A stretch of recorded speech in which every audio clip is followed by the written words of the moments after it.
Now, if you study ancient legends, you'll discover the most earliest culture. Sumer has these legends.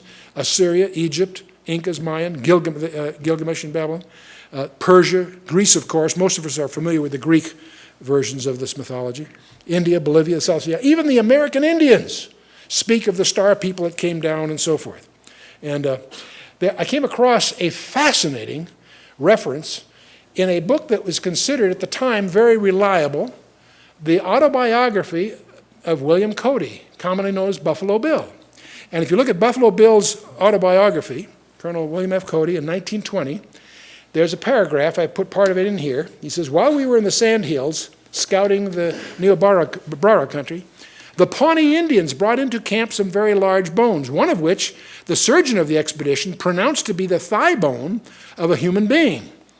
The Indians said the bones were those of a race of people who long ago had lived in that country. They said these people were 3 times the size of a man of the present day, and they were so swift and strong that they could run by the side of a buffalo, and taking the animal in one arm could tear off a leg and eat it as they ran.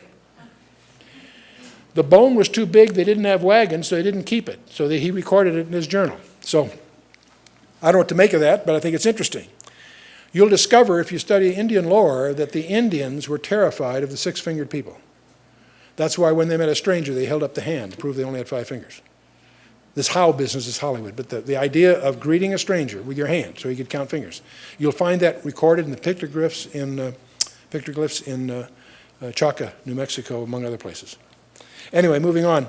There is a book that I have an extensive library, but someone was kind enough to add this to it, by Stephen Quayle, which is an Encyclopedia of Giants, all relating to Genesis 6 and other subjects.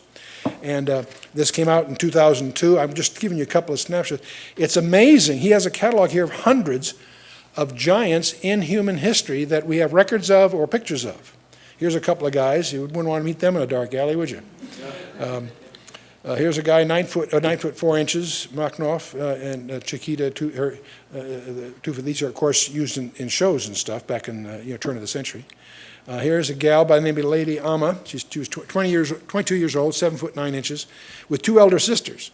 You notice this, one of them is very small. She ends up marrying a Chinese dwarf. These are from the late 19th century.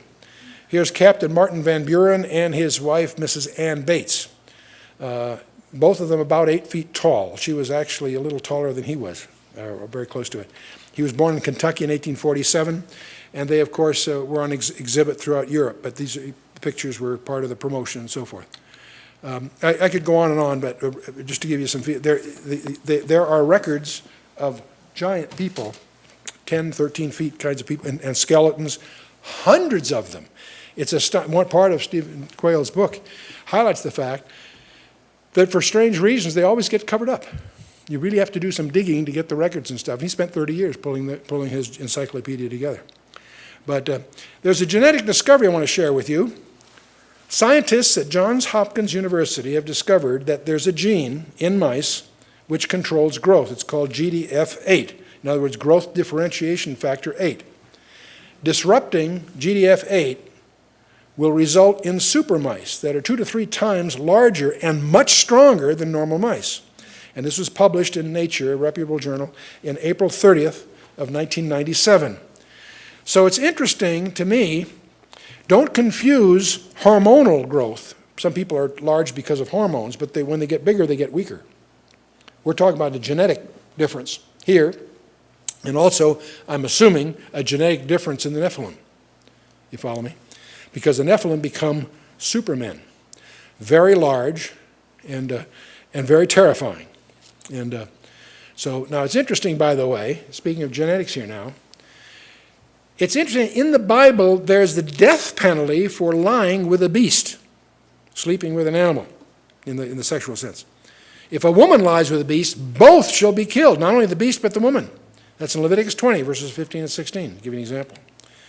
This all deals with confusion. And one of the questions we can ponder as we drive home tonight, does the genetic transfers of human DNA into animals suggest that we are entering the period which Jesus likened to the days of Noah? This genetic thing is going to get more complicated, especially as we cross species lines. We're introducing confusion. We're going to open the door for diseases that we have no answer to, and so forth. And so we're entering a very nightmarish era. And that's exactly what Revelation talks about in terms of Revelation chapter 6 and so on. Well, it's interesting, as you travel the ancient world, you find these gods or super gods modeled in all the ancient writings. They have the flying god Ashur. And this guy shows up everywhere, on pyramids, on walls. As you go through Egypt, he's on all the thresholds. As you go up there, you see it right in the middle of these winged things. And of course, some people feel that these may be allusions to flying saucers and what have you. And so we won't get into that here. We did publish a book called Alien Encounters, which deals with this and explores the possibility that it may have some relationship to the increasing occurrence of flying UFOs and so on.